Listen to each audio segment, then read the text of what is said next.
As the war in Ukraine rages on, LGBTQ plus Ukrainians are searching for safety in neighboring countries that have been hostile to their rights.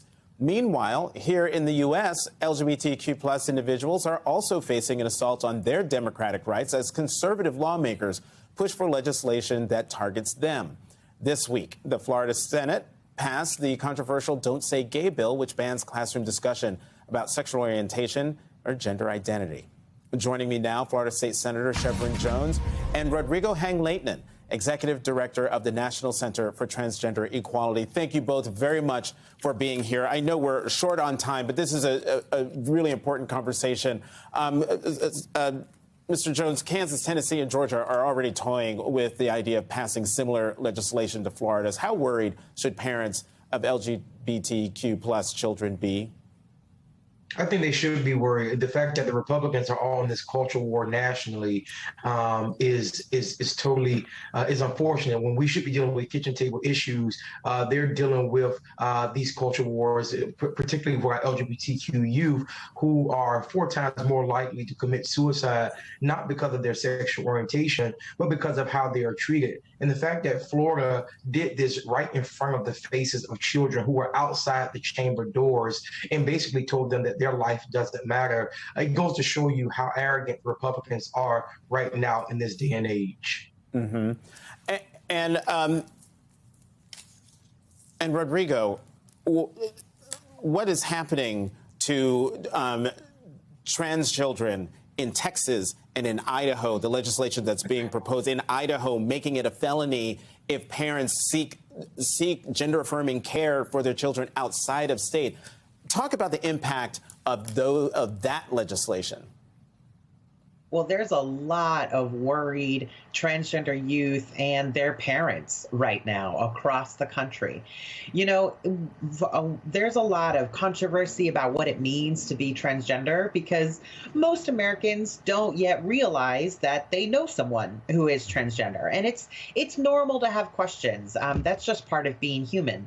The most important thing to remember is that transgender people, like all people, deserve dignity and respect. We all deserve to be treated like real human beings. But now with these attacks on transgender youth around the country, there's a lot of young people worried for their safety and worried about if there's anyone who really cares about them. And there's all their parents and their families who are wondering how they can keep their kid safe and if their kid is going to be protected doing basic things like going to school or going to the doctor.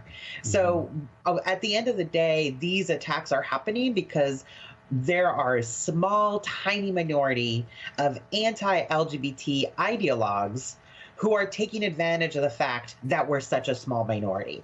But it's on all of us as transgender people ourselves, but also our allies, people who care about us, to speak out against this and to really educate the public about what it means to be transgender and that we're just people trying to get up in the morning and go to school or go to work like anyone else.